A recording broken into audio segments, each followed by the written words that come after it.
Assalamualaikum warahmatullahi wabarakatuh. Perkenalkan, saya In Ardika dengan NPM A1F021017 kelas A dari kelompok 1 Prodi Pendidikan Kimia. Di sini saya akan melakukan praktikum percobaan fisika dasar teorema Torricelli. Adapun tujuan praktikum, yang pertama mengajukan pertanyaan berkaitan dengan hipotesis atau dugaan hasil percobaan teorema Torricelli pada tangki bocor. Yang kedua, menentukan alat dan bahan yang digunakan pada percobaan teorema Torricelli pada tangki bocor. Yang ketiga, mengetahui fungsi dan cara menggunakan alat pada percobaan teorema Torricelli pada tangki bocor. Selanjutnya, menentukan langkah kerja pada percobaan teorema Torricelli pada tangki bocor. Lalu menyusun atau melengkapi tabel hasil percobaan teorema Torricelli pada tangki bocor. Selanjutnya, menafsirkan besaran yang berpengaruh pada teorema Torricelli pada tangki bocor. 7. Menghubungkan hasil-hasil percobaan teorema Torricelli pada tangki bocor dengan teorinya. 8. Membuat kesimpulan dari percobaan teorema Torricelli pada tangki bocor. 9. Mengemukakan hasil pengamatan yang mungkin terjadi jika besaran yang berpengaruh pada percobaan teorema Torricelli pada tangki bocor. Dan yang terakhir, menggunakan konsep yang benar untuk menjelaskan hal yang terjadi berkaitan dengan teorema Torricelli pada tangki bocor. Adapun alat dan bahan yang akan kita gunakan pada saat praktikum yaitu: pertama, mistar 30 cm.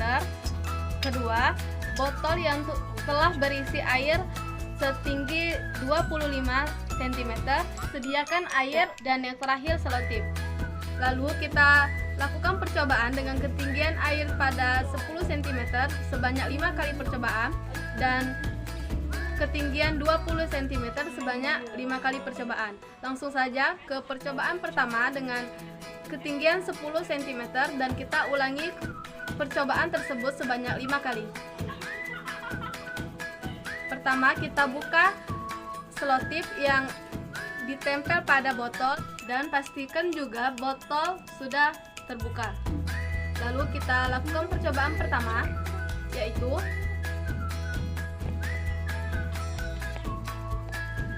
didapatkan hasil pancuran air sebesar 23 cm. Lalu kita tambahkan air ke dalam botol kembali sehingga terisi dengan penuh. Baik, kita lakukan percobaan kedua.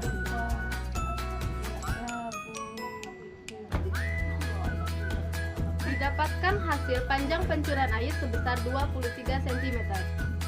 Lanjut ke percobaan ketiga. Tambahkan air dengan ketinggian 25 cm kembali.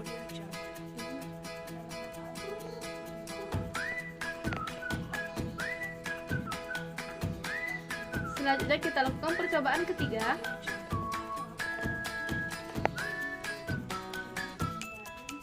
Didapatkan hasil sebesar 23 cm.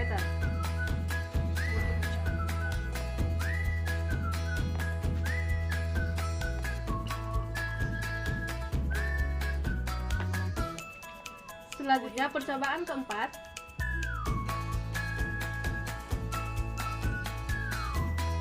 Didapatkan hasil sebesar 22 cm.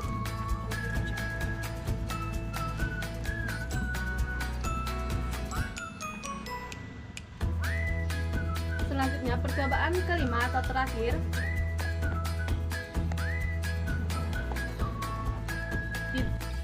Didapatkan hasil panjang pancuran air sebesar 21 cm.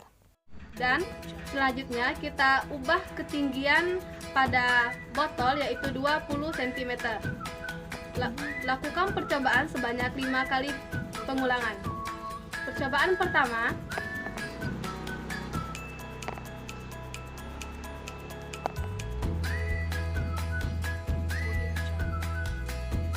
Didapatkan hasil panjang pancuran air sebesar 18 cm. Isi ulang air sehingga mencapai ketinggian semula yaitu 25 cm. Dan selanjutnya kita lakukan percobaan kedua.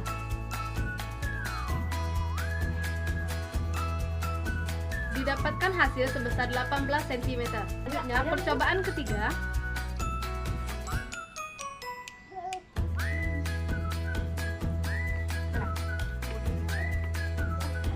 didapatkan panjang pancuran air sebesar 18 cm. Percobaan keempat, didapatkan panjang pancuran air sebesar 17 cm. dan kita lakukan percobaan terakhir, percobaan kelima. Didapatkan hasil sebesar 16 cm. Hasil percobaan yang dilakukan kita pindahkan pada tabel 7.1 dan 7.2. Dari hasil percobaan yang dilakukan didapatkan tabel pengamatan 7.1 pada pancaran ketinggian 10 cm. Didapatkan hasil jarak pancaran terukur percobaan pertama sampai 3 23 cm, percobaan keempat 22 cm, dan percobaan terakhir 21 cm. Adapun hasil perhitungan pada percobaan 7.1, pertama kedalaman air yaitu ketinggian air seluruh dikurangi ketinggian lubang, yang dimana ketinggian air seluruh 25 cm dikurangi 10 cm didapatkan hasil 15 cm.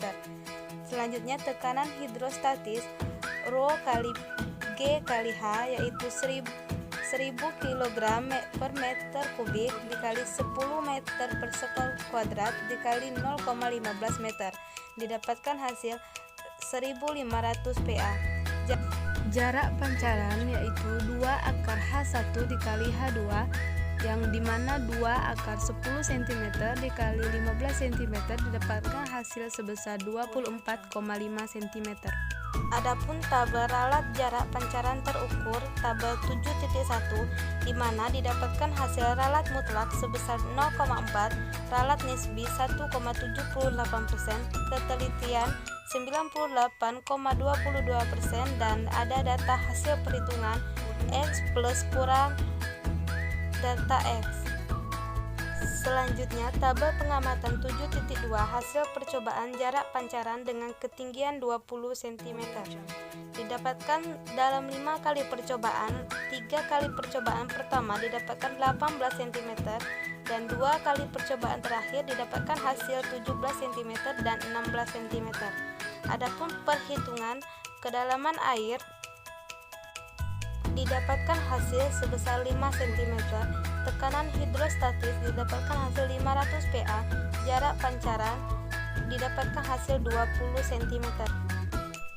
Ralat jarak pancaran terukur tabel 7.2 didapatkan hasil ralat mutlak 0,4, ralat nisbi 2,30%, ketelitian 97,7% dan data hasil perhitungan X plus minus delta X.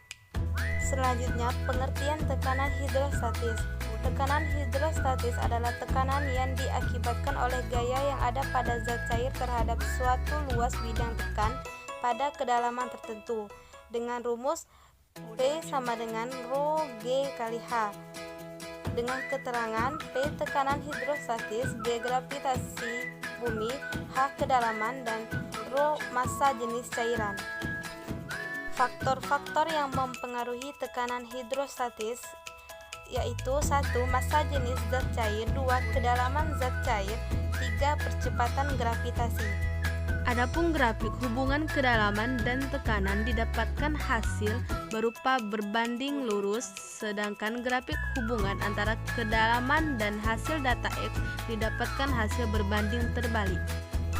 Jelaskan hubungan prinsip Bernoulli dengan teorema Torricelli pada peristiwa tangki bocor. Hukum Bernoulli adalah hukum yang berlaku untuk fluida dinamis. Fluida bukan berarti air tetapi zat yang bisa mengalir. Ini berarti gas juga termasuk ke dalamnya. Syarat 1. Buka tutup tangki air di bagian atas. Jika tangki tersebut tidak punya tutup dan ada bagian yang berlubang, artinya kedua bagian itu akan berlangsung bertemu dengan atmosfer di udara. Maka tekanan yang ada pada bagian itu sama-sama berasal dari tekanan atmosfer. Sehingga rumus Bernoulli-nya bisa kita ubah menjadi data di bawah ini. Karena luas permukaan bagian atas tangki jauh lebih besar daripada luas permukaan lubang di bawah, artinya air yang berada di bagian atas tangki tidak banyak bergerak, maka kita bisa anggap kecepatannya sama dengan 0. Jika kita bisa ganti lagi rumus Bernoulli-nya menjadi data berikut. Kalau sudah begini, kita bisa hilangkan massa jenisnya menjadi pada data berikut. Sedangkan dari persamaan ini didapatkan hasil kecepatan air yang keluar dari lubang di bawah. Adapun kesimpulan mengenai percobaan teorema Torricelli pada tangki bocor, yaitu pada percobaan yang dilakukan dengan ketinggian yang berbeda didapatkan hasil. Percobaan pertama dengan ketinggian lubang 10 cm didapatkan hasil pancaran air sebesar 23 cm dalam 3 kali percobaan, dan 22 cm dalam percobaan keempat, dan percobaan terakhir didapatkan hasil sebesar 21 cm. Adapun kesalahan yang terjadi pada saat praktikum, yaitu ketidaktepatan hasil panjang pancaran air yang terjadi dengan panjang pancaran air yang menggunakan rumus teorema Torricelli.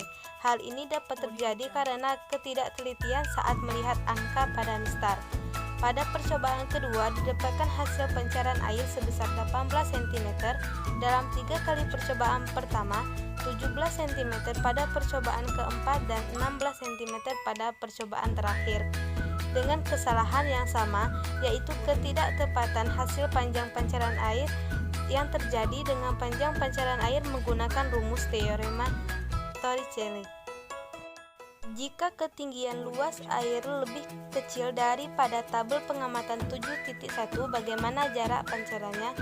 Pancaran air akan semakin besar sesuai dengan prinsip pada tekanan hidrostatis, yaitu kedalaman zat cair juga mempengaruhi tekanan hidrostatis pada zat cair. Semakin jauh suatu titik dalam zat cair dari permukaannya, maka akan semakin besar tekanan hidrostatisnya. Maksudnya, tekanan hidrostatis akan semakin meningkat seiring dengan bertambahnya kedalaman titik zat cair. Misalnya, pada sebuah wadah diberi 3 lubang yang posisi ketinggiannya berbeda, jarak pancaran air pada titik atau lubang yang paling bawah akan lebih jauh daripada titik yang berada di atasnya. Hal tersebut dikarenakan lubang yang paling bawah mengalami tekanan hidrostatis yang paling besar dibandingkan 2 titik lainnya yang ada di atasnya. Yang terakhir, jelaskan mengapa tangki selalu diletakkan lebih tinggi dari kamar mandi. Yang pertama, karena zat cair akan selalu mengikuti ke arah bawah, sehingga diletakkan di atas supaya zat cair turun ke bawah dan membuat tekanan zat cair lebih baik. Karena mengikuti konsep bejana berhubungan di mana zat cair akan memenuhi semua tempat yang ada.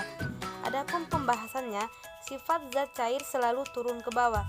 Sifat zat cair selalu turun ke bawah. Setiap saat kita membukakan keran, maka air akan keluar turun ke bawah. Saat tangki air berada di ketinggian, maka tekanan dari atas pun semakin baik, sehingga hasil tekanan zat cair akan sesuai dengan yang diharapkan. Kedua, mengikuti konsep bejana berhubungan. Sifat zat cair akan mengikuti semua bentuk bejananya. Di mana zat cair dialiri ke bawah, maka air akan mengikuti ke bawah juga. Saat bentuk bejananya tabung besar, zat cair akan menyesuaikan, dan saat air dialiri ke bawah dengan pipa, zat cair akan berbentuk pipa juga. Baiklah, sekian praktikum fisika dasar yang kita lakukan dengan judul Teorema Torricelli. Saya ucapkan terima kasih. Wassalamualaikum warahmatullahi wabarakatuh.